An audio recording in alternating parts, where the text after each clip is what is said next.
జీవితం మీరా జీవితంలో వెలుగు నింపావయా, వ్యర్థముగా ఉన్న జీవితానికి అర్థం చూపావయా. బట్టి సమయం ఆల్రెడీ 9:15 వచ్చింది కదా. కాబట్టి వాతావరణము కొంచెం సలసలగా ఉంటుంది, ఇబ్బందికరంగా కూడా కూర్చోవటానికి ఉన్నట్టుగా ఉన్నది. కాబట్టి మీ సమయమును మీ దృష్టిలో ఉంచుకొని కొంత సమయము ఒక చిన్న విషయాన్ని చెప్పి ఈ యొక్క సంవత్సరాంతపు కూడికలో నేను ఈ యొక్క మాటలను ముగిస్తాను. చాలా జాగ్రత్తగా మీరు దేవుని మాటలను శ్రద్ధగా వినాలి. ఎందుకంటే చర్చ్ ఆఫ్ గాడ్ మినిస్ట్రీలో ఉన్నటువంటి దైవజనులమైన మేము ప్రయాసపడుతున్నటువంటి ఈ ప్రయాస ఎక్కడా వ్యర్థమైపోకూడదు. అనేకమైన ఆత్మలను సంపాదించాలి. ప్రభువు పని కొరకు బయటకు వచ్చిన మేము ఆ ప్రభువు పనిలోని ముందుకు సాగుతూ వస్తున్నటువంటి ప్రతి సమస్య నుంచి, వస్తున్న ప్రతి అవకతవకను కూడా దాటుకొని ముందుకు వెళుతూ దేవుని రాజ్యంలోనికి అనేకమైన ఆత్మలను సంపాదించడానికి ప్రయాసపడుతూ ఉన్నాం. కాబట్టి పొదిలి ప్రాంతంలో ఈ పరిచర్య కూడా దేవుడే అనుగ్రహించి ఉన్నాడు. దేవుడే దీన్ని 30 60 100 ఫలింపచేస్తూ అనేకులకు రక్షణ మార్గంను తెలియజేయించుటకు దేవుడే దీనిని ప్రారంభించి కొనసాగిస్తూ ఉన్నాడు. మనుషులు మా వల్ల ఏమీ కాదు, కానీ సమస్తము చేయగలిగిన దేవుని వలనే ఏదైనా జరుగుతున్నది. కాబట్టి ప్రియ సహోదరి సహోదరులారా, సమయంలో నేనేమి పెద్ద సబ్జెక్ట్ మీకు ఏం చెప్పను, కానీ ఒక చిన్న హెచ్చరికగా తెలియచేసి నేను నా యొక్క సమయమును ముగించుకుంటాను. తదుపరి దైవజనులు కూడా ఉన్నారు, వారు కొన్ని విషయాలు మీకు తెలియజేస్తారు. ఓకే, జాగ్రత్తగా బైబిల్ గ్రంథంలో నుంచి ఒక మాటను పౌలు గారు సంఘంలో మాట్లాడుతున్నటువంటి మాట గురించి మీకు తెలియజేస్తాను. అపోస్తులైనటువంటి పౌలు గారు ఎఫెసీలో ఉన్నటువంటి సంఘమునకు రాయబడినటువంటి పత్రిక, ఎఫెసీలో ఉన్నటువంటి సంఘమునకు రాయబడిన పత్రిక 5వ అధ్యాయము 15వ వచనాన్ని జాగ్రత్తగా చదువుకొని దానిని శ్రద్ధగా విందాం. దినములు చెడ్డవి గనుక మీరు సమయమును పోనివ్వక సద్వినియోగము చేసుకొనుచు అజ్ఞానుల వలె కాక జ్ఞానుల వలె నడుచుకొనున్నట్లు జాగ్రత్తగా చూచుకొనుడి. దేవుడి వాక్య భాగం మన మధ్యలో ఆశీర్వదించును గాక. ఆమేన్. ప్రియమైనటువంటి సహోదరి సహోదరులారా, ఎఫెసీలో ఉన్నటువంటి సంఘమునకు దేవుడు అపోస్తులైనటువంటి పౌలు గారి ద్వారా రాయిస్తున్నటువంటి ఒక పత్రిక. ఈ మాటలు ఆయన ఆ యొక్క ప్రాంతంలో ఉన్నటువంటి ప్రజలకు రాస్తూ ఆ యొక్క ఎఫెసీలో ఉన్నటువంటి సంఘం యొక్క పరిస్థితిని బట్టి అక్కడ ఉన్నటువంటి ప్రజలకు రాస్తూ ఈ విషయాన్ని తెలియచేస్తూ ఉన్నాడు. ఏమని చెప్తున్నాడంటే, దినములు చెడ్డవి కనుక సమయమును పోనివ్వక సద్వినియోగము చేసుకొనుడి. దినములు చెడ్డవి అని ఇక్కడ మనకు బైబిల్ గ్రంథము తెలియచేయచ్చు ఉన్నది. దినములు చెడ్డవి అంటే దినములు ఎందుకు చెడిపోయాయి? దినములను చెడిపోవటానికి గల కారణం ఏమిటి? బాగా అర్థం చేసుకోవాలి.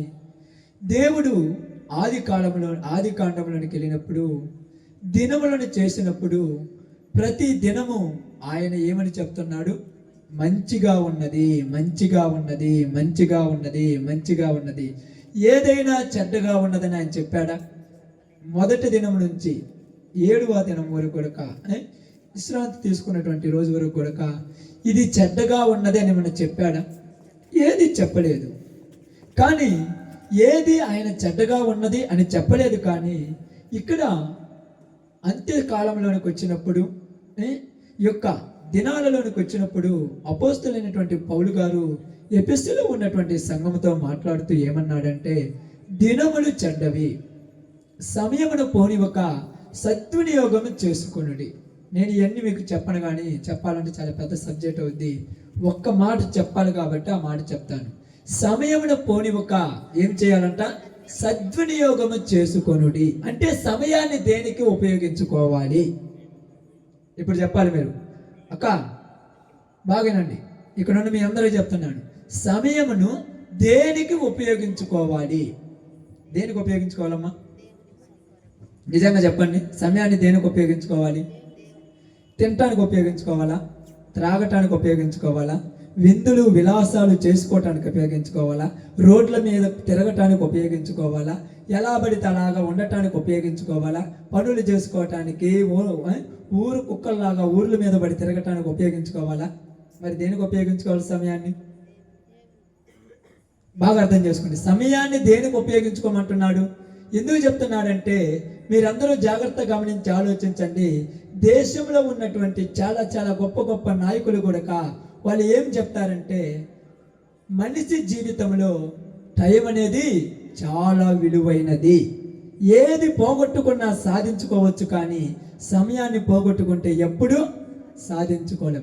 కాబట్టి ఉన్నన్ని రోజులు ఎలా జీవిస్తున్నామంటే, అది బాగలేదు, ఇట్ట బాగలేదు, ఆ పనులు ఈ పనులు, ఆ టెన్షన్లు ఈ టెన్షన్లు, ఆ ఇబ్బందులు ఈ ఇబ్బందులు, పెళ్ళిళ్ళు, పేరంటాలు, తింటాలు, తాగటాలు, పిల్లలు పెద్దలు, ఆ విందులు విలాసాలు, నారు నాటాలు, నీళ్లు పోయటాలు, అది ఇది అని చెప్పి అసలైన దానికి టైం ఇచ్చేటువంటి రోజుల్లో లేరు జనాలు. ఏ దానికి సమయం ఇవ్వాలో దానికి సమయం ఇవ్వటంలా. కావాలంటే చూడండి, ఏ దగ్గరికి వెళ్ళినా, ఏ ప్రదేశానికి వెళ్ళినా, ఏ ప్రాంతానికి వెళ్ళినా అమూల్యమైనటువంటి దేవుని యొక్క బైబిల్ గ్రంథంలో ఉన్నటువంటి సత్యానికి సమయం ఇచ్చేటువంటి రోజుల్లో జనములు లేరు. ఐపీఎస్ కానీ, ఐఏఎస్ కానీ, పెద్ద పెద్ద సివిల్ ఎగ్జామ్స్ జరుగుతున్నాయని కానీ పిల్లలను ఎవరైనా పడుకొని నిద్రపోమంటే నిద్రపోతారా? ప్రిపేర్ అయ్యేవాళ్ళు సిఏకి ప్రిపేర్ అవుతుంటారు, సిఏకి రాయటానికి కొంతమంది ప్రిపేర్ అవుతుంటారు, సిఏ చదివేవాళ్ళు అంటారు. వాళ్ళ దగ్గర పోయి నేను అడిగినప్పుడు, ఎన్ని అవర్స్ మీరు చదువుతారు బ్రదర్ అంటే, రోజుకు 18 గంటలు చదువుతారంట. ఎన్ని గంటలు? 18 గంటలు చదువుతారంట. రోజుకు 18 గంటలు చదువుతారంట. 18 గంటలు పోతే ఎన్ని గంటలు ఉంటాయి? 6 గంటల్లోనే తినటము, తాగటము, నిద్రపోవటము, విందులు విలాసాలు, మొత్తం 6 గంటల్లోనే. 18 గంటలు ఎందుకు చదువుతారంటే, ఎంత కష్టపడితేనే ఫ్యూచర్లో సంతోషంగా ఉంటాం. ఎంత కష్టపడితేనే. ఆఫ్టర్ ఆల్ ఒక 60 సంవత్సరాలు 70 సంవత్సరాలు జీవించేటువంటి జీవితంలో మనం చదువుకున్న తర్వాత ఒక పొజిషన్లోనికి వచ్చి ఒక ఉద్యోగం సంపాదించుకొని మంచి సంతోషంగా కాలి మీద కాలు వేసుకొని బతకటానికి రోజుకు 18 గంటలు కష్టపడుతుంటే, దేవుని రాజ్యంలో, నిత్య రాజ్యంలో, నిత్య జీవంలోనికి ప్రవేశించాలంటే రోజుకు ఎన్ని గంటలు కష్టపడుతున్నాడు? రోజుకు ఎన్ని గంటలు కష్టపడుతున్నారు బ్రదర్? ప్రార్థన ఉదయం ఒక 10 నిమిషాలు చేస్తాంలే, సాయంకాలం 10 నిమిషాలు చేస్తాంలే, పొద్దు బాగోకపోతే బైబిల్ చేసుకొని చదువుతాంలే. ఈ జీవితాలు ఎలా బాగుపడతాయి? అందుకే మీకు చెప్తున్నాను చూడండి, ఎక్కడికైనా వెళ్ళి చూడండి, దేవునిలో ఉన్నటువంటి చాలా బిడ్డలకు చెప్తున్నాను, దేవునిని తెలుసుకున్నటువంటి ప్రజలు దేవుని గ్రంథాన్ని గుర్తింటే, దేవునిలో ఉన్న సత్యాన్ని వెతికినప్పుడు ఆ ప్రజలు ఎలా ప్రవర్తించాలో వాళ్ళకు తెలుస్తుంది. అర్థమవుతుందయ్యా? ఎలా ప్రవర్తించాలో వాళ్ళకి తెలుస్తుంది. ఎందుకంటే యేసు ప్రభు వారిని ఒక ఆయన తన ఇంటికి భోజనానికి పిలిచాడు. మీ అందరికీ తెలుసు ఉపమానం, అది నేను ఇప్పుడు చెప్పనులే. పిలిచినప్పుడు ఆయన ఇంటిలోనికి వచ్చారు. వచ్చినప్పుడు పిలిచిన వాడు ఎలాంటోడు? మాముడే, గొప్పడు, కొద్దిగా హోదా కలిగినోడే. ఓకే, ఆయన ఉన్నాడు కాబట్టి నా ఇంటికి కూడా భోజనానికి రావాలని హోదా కోసం పిలిచాడు. పిలిచిన తర్వాత ఆయన ఏమైనా పట్టించుకోలేదు. ఎందుకు పట్టించుకోలేదు? మరి పట్టించుకోనప్పుడు ఎందుకు పిలవాలి? బాగా అర్థం చేసుకోండి. పట్టించుకోనప్పుడు ఎవరు పిలవమన్నారు ఆయన లెవెల్ ఏం తెలుసా? నేను ఏమన్నా పట్టించుకునేది ఏంది? అసలు ఆయన పట్టించుకోవడానికి ఆయన పరిస్థితి ఏంది, ఆయన స్థితి ఏంది, నాకెందుకు ఇది అన్నారు. ఇప్పుడు అదే ఇంటిలోనికి ఒక ఆమె వచ్చింది. ఆమె పేరు ఏమని రాయబడిందమ్మా? పాపాత్మురాలు. ఇప్పుడు ఆమె వచ్చి యేసుప్రభు వారిని ఏం చేస్తుంది? పట్టించుకుంది. ఎందుకు ఏం పట్టించుకుంది? ఈ మనిషి ఎందుకు పట్టించుకోలేదంటే జీవించేటువంటి జీవితంలో దేవుడు ఇచ్చిన సమయమును ఉపయోగించుకొని దేవుడి మాటల ప్రకారం నడుచుకున్న వాళ్ళే దేవుని యొక్క విలువ ఇస్తారు. ఈరోజు మీరు అనొచ్చు, మేము పట్టించుకుంటున్నాం బ్రదర్ అని. ఇప్పుడేమో యేసుప్రభు వస్తుండ మన ఇళ్ళకు? ఇప్పుడేమో యేసుప్రభు వస్తుండా? మరి రాలేదు, మరి ఎందుకు మరి పట్టించుకునేది ఏంటిది ఇక్కడ? ఏం బ్రదరు, ఏం తమ్ముడు? యేసుప్రభు వస్తే అయ్యా నువ్వు మా ఇంట్లోకి రావాలి, కానీ నా యొక్క బెడ్రూమ్లో ఉన్నటువంటి ఆరు బెడ్రూమ్లో బెడ్ మంచం మీద నీకు పరిపోయినా ఏసీ ఆన్ చేయనా మేమందరం బయట మొత్తం నీకే ఇవ్వనా అంటంగా. ఏమన్నా యేసుప్రభు వస్తాడు ఇప్పుడు? మరి ఇప్పుడు దేనికి సమయం ఇవ్వాలి? యేసుప్రభు ఏమన్నాడు? ఏంటమ్మా? ఆ యొక్క యేసుప్రభు ఆ వాక్యము శరీరధారిగా మన మధ్యకు వచ్చినటువంటి యేసుప్రభువే వాక్యమై ఉన్నాడు. ఎక్కడికి వెళ్ళినా చూడండి, వాక్యం స్టార్ట్ చేయగానే ఎగిరిపోతుంటారు బయటికి. మరి టైం దేనికి ఎత్తున్నారు వీళ్ళు? సినిమా హాల్లో పోతే సినిమా స్టార్ట్ అవ్వగానే బయటకు పోతారా? ఎవరైనా బయటకు పోతారా? సినిమా స్టార్ట్ అవ్వగానే బయటకు పోతారా? అసలు వారు ఎక్కడికి వెళ్ళినా కూడా ఏదైనా పొలం పనికి వెళ్తారు, ఉద్యోగానికి వెళ్తాడు, ఉద్యోగం తంబేసి కాబట్టి వెళ్ళిపోతాడా? ఉద్యోగానికి పోయినోడు ఏం చేయాలి? ఉద్యోగం చేస్తే వాడికి జీతం ఇస్తాడు. కాబట్టి నేనేం చెప్తున్నానంటే అజ్ఞానుల వలె కాకుండా జ్ఞానుల వలె జాగ్రత్తగా ఉండమని ఎందుకు చెప్తున్నానంటే ఈరోజు అందరూ దేవుని నమ్ముకున్నామంటున్నారు, కానీ దేవుని స్వభావాలు మనసుల్లోనికి రాలేదు, దేవుని ఉద్దేశాలు మనసుల్లోనికి రాలేదు. యేసు ప్రభు వారిని పరిపూర్ణంగా ధరించుకునేటువంటి వాళ్ళు కనపడటం లేదు. యేసు ప్రభు యొక్క లక్షణాలు, యేసు ప్రభు యొక్క స్వభావాలు మనసులోనికి రాలేకుండా పోయాయి. అందుకే ఏమంటున్నారంటే 2023 పోయినప్పుడు 23 సంవత్సరం మొత్తం ఎట్టగట్టపోయింది, 24లో నేను ఎలా బతుకుతానని ఛాలెంజ్ చేసి ఉంటా. 24 కూడా అయిపోయింది. రేపు మళ్ళా ఎల్లుండో అటల్ ఎల్లుండో 1వ తారీఖు నైట్ పూట 12 గంటల కేక్ కట్ చేసి అప్పుడు వాగ్దానం తీసుకొని ఏమంటామంటే ప్రభువా ఈ సంవత్సరం నేను ఎలా బతుకుతాను? ఏం బతుకులు మన బతుకులు, ఏం బతుకులు మన బతుకులు. మాటతో కాదంట చేయాల్సింది, క్రియలతో చేయాలి. సమయమును పోనివ్వకూడదు. ఈరోజు ఎంతమంది ఎంత వేస్ట్ చేసుకుంటున్నారు సమయం.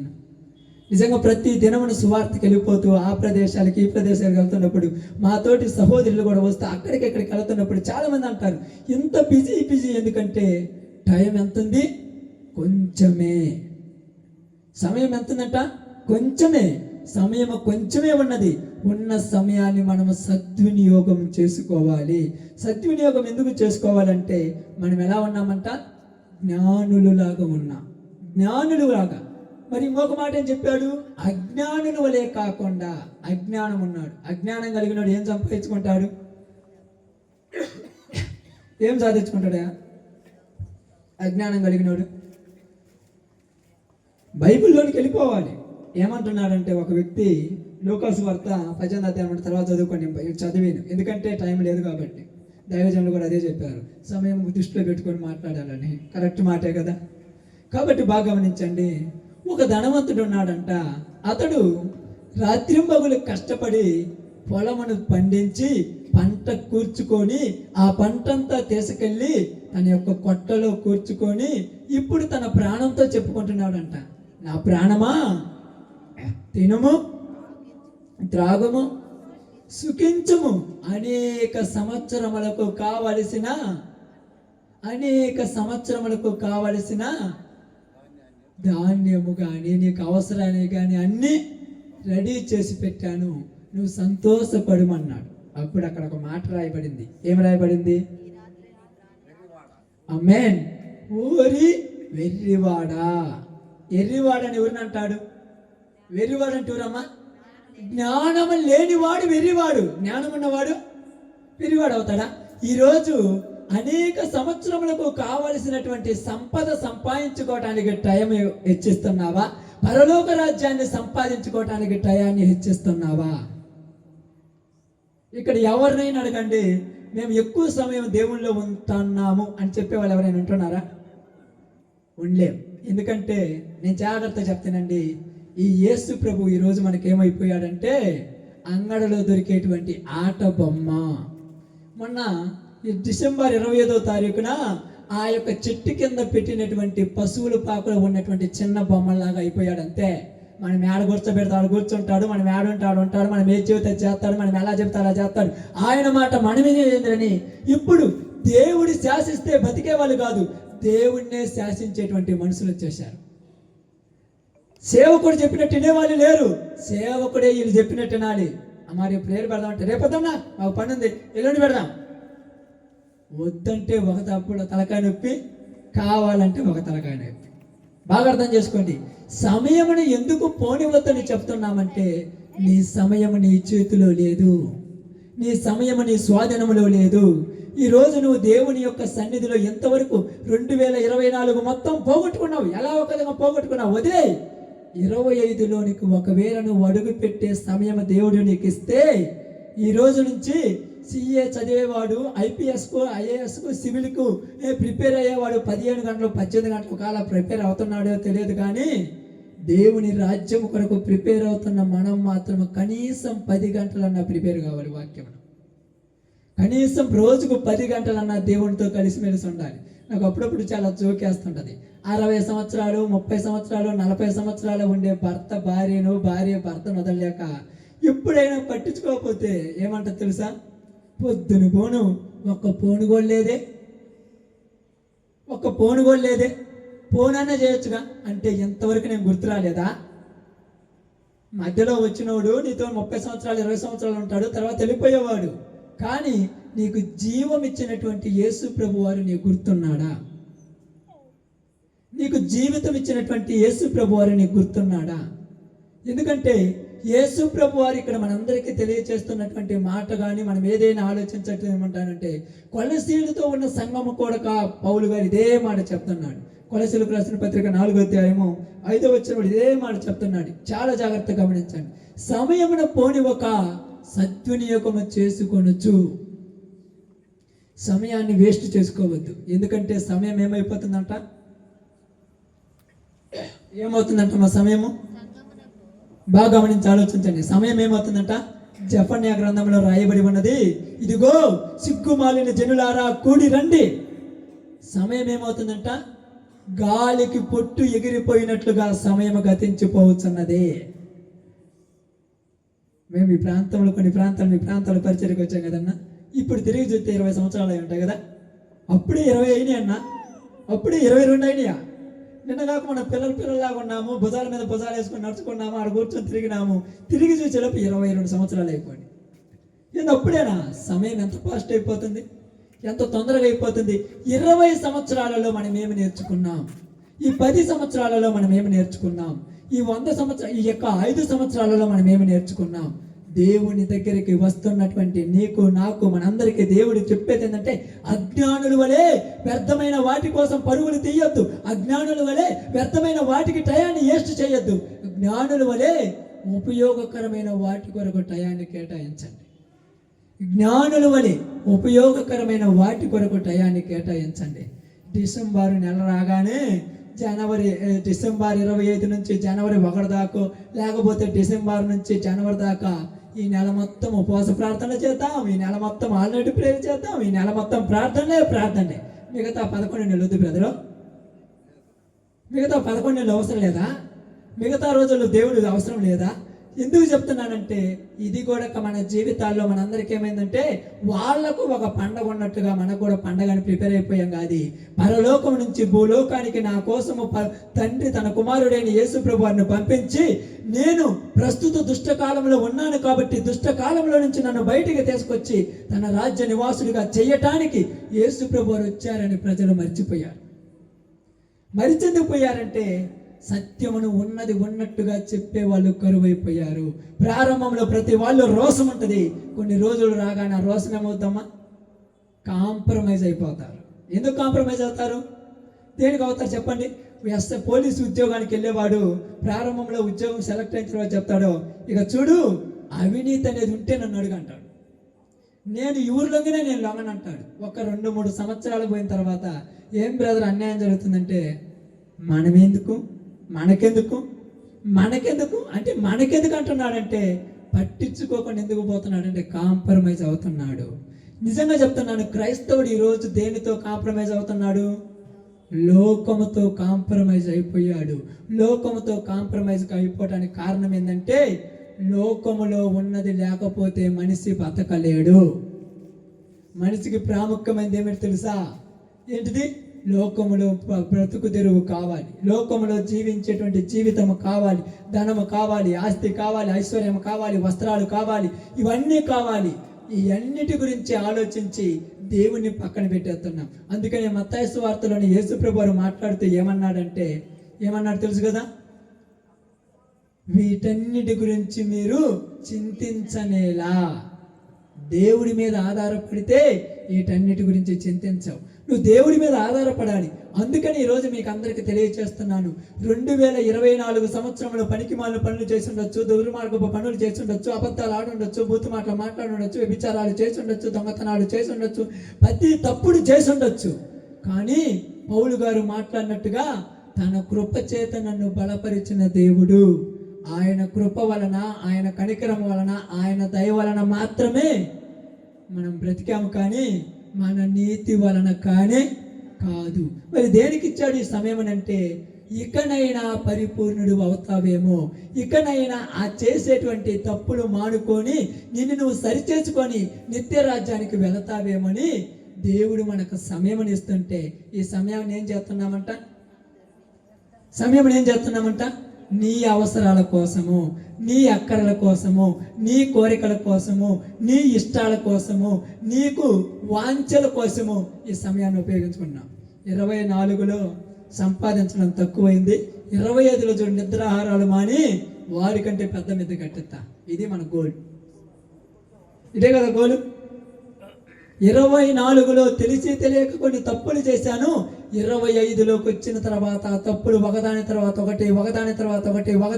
ఒకటి మానుకుంటాననే తీర్మానం ఎవరైనా తీసుకుంటారా? మనం అనుకోవచ్చు నా వల్ల కావటం లేదనుకోవచ్చు, మన వల్ల కాదు. దేవుడు మనకు సహాయం చేస్తాడు, దేవుడు మనకు సహకారిగా ఉంటాడు, దేవుడు మనకు తోడు నీడగా ఉంటాడు. ఆయనే మన ముందుండి మనల్ని నడిపించి మన జీవితాలను ముందుకు కొనసాగిస్తాడు. కాబట్టి మీ అందరూ బాగా గమనించి ఆలోచించండి. ప్రియ సహోదరి సహోదరులారా, గలతీ పత్రిక 1:4 ఒకసారి చదవండి, ముగించుకుందాం.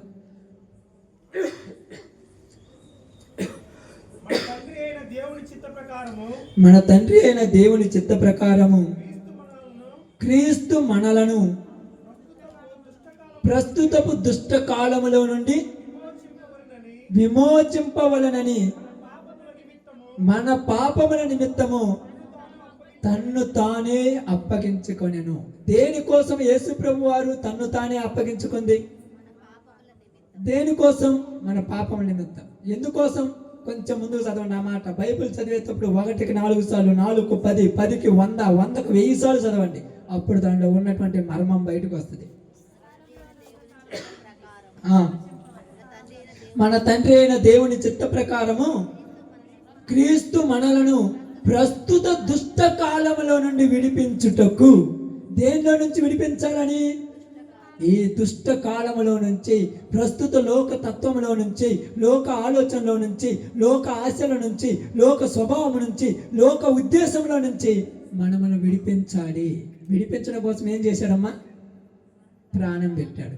ప్రాణం పెట్టింది దేనికోసం అంటే, నువ్వు ఆ తత్వంలో ఉండకూడదు, ఆ దుష్టత్వంలో ఉండకూడదు, ఆ పాపంలో ఉండకూడదు, ఆ లోకంలో ఉండకూడదు. అందుకే నిన్ను విడిపించి నా రాజ్య నివాసుడిగా చేసుకోవాలని తీర్మానం తీసుకుంటే, ఇప్పుడు తప్పు చేసే ప్రతిసారి, సమయమును వేస్ట్ చేసే ప్రతిసారి యేసు ప్రభు నా కోసం చనిపోయింది ఈ పనికి మాలిన పనులు చేయటానికేనా అని ఎప్పుడైనా అనుకున్నావా? అసలు గుర్తొస్తుందా? ఎప్పుడైనా గుర్తొచ్చారు? ఒకసారి మీరు తప్పులు చేసినప్పుడు పొద్దుగూకులు ఆ ఇంట్లో రిమోట్ ఉంటుంది, కాలు మీద కాలు వేసుకొని రిమోట్ ఆన్ చేసి వస్తూ ఉంటారు. ఏం కనపడుతుంది అంటూ టైం కూడా తెలియదు. 9 గంటలకు కూకున్నోడికి మధ్యాహ్నం నైట్ 12 కూడా అవుద్ది. ఇది అప్పుడే 12 అయిపోయింది అంటారు. ఈ 3 గంటల టైం దేవుని కోసం ఖర్చు పెట్టావా? నిన్ను దుష్టకాలంలో నుంచి విడిపించడానికి ఆయన వచ్చి చనిపోతే, మరలా చనిపోయిన ఆయన పక్కన పెట్టేసి అదే దుష్ట కాలంలోనికి, లోకాశల్లోనికి, లోక కోరికల్లోనికి, లోక తలంపుల్లోనికి, లోక స్వభావంలోనికి, లోక ఆశలు, లోక బాంధవ్యాలు, లోక బంధుతత్వాలు, లోక రక్తము, లోక రక్త సంబంధాలు ఇవి వచ్చేసి సంఘాన్ని ఈరోజు నాశనం చేసేస్తున్నాయి. సంఘంలో ప్రేమ తగ్గిపోయింది, సంఘంలో దేవుని కృప తగ్గిపోయింది. ఎందుకంటే ఇక్కడికి వచ్చినా కూడా లోకం పోవటంలా. ఎక్కడికి వెళ్ళినా చూడండి, మాది ఒక చర్చి, మా ఊరికి ఒక సంఘము, మా ఊరికి ఒకటి. ఎక్కడి నుంచి వచ్చింది అసలు ఈ తత్వం అంతా? ఎవరు తెచ్చిపెట్టారు ఇదంతా? వీళ్ళకి అర్థం కాలేదు. సత్యమును బోధించడానికి ప్రతి వారు తీర్మానం తీసుకొని బయటకు వచ్చారు, కానీ సత్యమును బోధించాలని తీర్మానం తీసుకున్నారు, కానీ లోకంతో కాంప్రమైజ్ అయిపోయి సత్యానికి కట్టుబడి లేకుండా పోయారు. లోకంతో కాంప్రమైజ్ అయిపోయారు. భార్యకు కాంప్రమైజ్ కావచ్చు, భర్తకు కాంప్రమైజ్ కావచ్చు, బంధుమిత్రులు కాంప్రమైజ్ కావచ్చు, రక్త సంబంధాలకు కాంప్రమైజ్ కావచ్చు, ధనానికి కాంప్రమైజ్ కావచ్చు, ఉద్యోగాలకు, ఆస్తు ఐశ్వర్యాలకు కాంప్రమైజ్ కావచ్చు. దేని ఒక దాంట్లో కాంప్రమైజ్ అయిపోయి దేవుని యొక్క ఉద్దేశాలు నెరవేర్చకుండా చేసుకుంటున్నావు నువ్వే. ఈరోజు నీ జీవితంలో ఒక్కసారి చెప్తున్నాను, సమయమును నువ్వు ఎందుకోసం ఉపయోగించుకుంటున్నావు? సమయమును ఉపయోగించుకుంటున్నావా, పాడు చేసుకుంటున్నావా? చాలాసార్లు చెప్తుంటాను, సమయంలో ఉపయోగించుకుంటున్నావా, పాడు చేసుకుంటున్నావా? నిజంగా చెప్తున్నాను, ఆదివారము కూడా కనీసం 3 గంటలు చర్చిలో కూర్చోవటం మన చేత కాదు. మిగతా రోజులు పక్కన పెట్టండి, ఆదివారం కూడా ప్రార్థన స్టార్ట్ చేసినప్పటి నుంచి ఆశీర్వాదం ఇచ్చేదాకా చర్చిలోనే కూర్చుంటున్నాను అనేవాళ్ళు ఎవరైనా ఉన్నారేమో చూడండి. చాలా తక్కువ. ఎందుకంటే వీళ్ళకి యేసు ప్రభు కంటే బిజీ షెడ్యూల్ ఉంది. ఒకటి, వీళ్ళ కోసం ప్రాణం పెట్టిన ఆయన కంటే బిజీ షెడ్యూల్ ఉంది. కాబట్టి మీ అందరికీ చెప్తున్నాను, ఈ సమయాన్ని వ్యర్థమైన వాటి కోసం పాడు చేయొద్దయ్యా. దయచేసి చెప్తున్నాను, పాడు చేయొద్దు. మొన్న ఒక ప్రాంతం నాశనం అయిపోయింది, అంతకుముందు ఇంకో ప్రాంతం సునామీ వచ్చేసింది, అంతకుముందు భూకంపం వచ్చేసింది, కరోనా వచ్చి వెళ్ళిపోయారు. మనం వాళ్ళందరిలో నుంచి బయటకు వచ్చి ఈరోజు నిలబడ్డామంటే మన జీవితంలో దేవుడి ద్వారా ఏదో జరిగించాలని దేవుడు ఆలోచన కలిగి ఉన్నాడు.